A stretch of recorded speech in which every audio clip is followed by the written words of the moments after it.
On a Tuesday morning in May, Byron Nkoma pulls up radishes. I ask him to taste test. Super crunchy and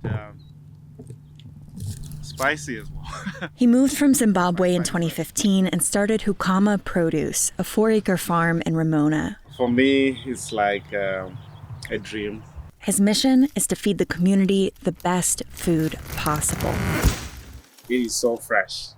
Sometimes when it's warm outside, we actually do not even harvest during the day. We harvest at midnight. Right? We are out here working at night when it's so cool. The crop is fresh, and alive. And the taste in the end is so different. Farm sector debt is at a record high.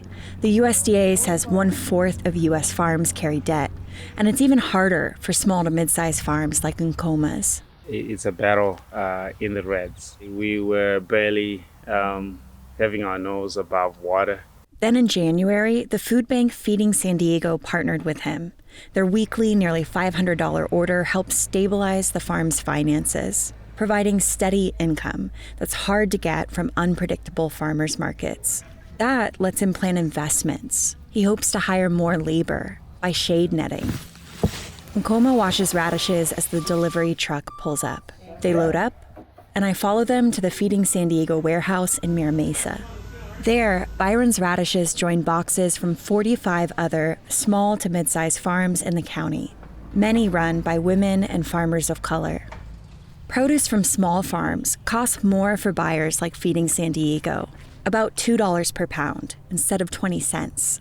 The USDA's new local food program aims to even that playing field. It funds local governments to buy from local growers. Leticia Rodriguez sources the produce for Feeding San Diego. She says buying local is better for the environment. Instead of outsourcing it from another county or another state, we're able to use less fuels, less emissions. And it avoids hundreds of thousands of dollars in shipping fees. Rodriguez says offering fresh produce, not just canned or boxed food, is vital. Food is medicine, and a lot of the communities that we serve, they do have more health issues. They're more vulnerable. So this allows them to have access to produce that they normally may not be able to purchase. And she says recipients prefer the smaller farm produce. Yeah, so typically in our normal program, we get staples like potatoes, onions, cucumbers.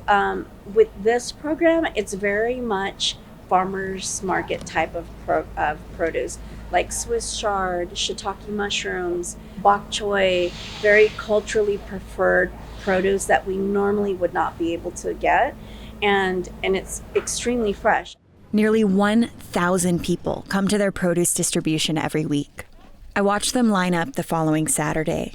A rainbow fills the long tables, watermelons, peppers, and more, all the way to Nkoma's radishes. Volunteers pass out thousands of pounds of food. I hope to speak with a radish recipient, but I discover most people in line have limited English. Feeding San Diego doesn't track demographics of their produce recipients. Volunteers say there are a lot of immigrants, especially from the Philippines. The Hunger Coalition estimates 1 in 4 people in San Diego County are nutrition insecure, disproportionately people of color. Finally, Nkoma's radishes in her bag, one woman agrees to talk, Ophelia West. What do you think you'll do with the radishes? Just make that a salad. A salad? I like fresh vegetable and fruits. I think of Nkoma's dream to feed his community good food. The program is funded through July of next year. Katie Hyson, KPBS News.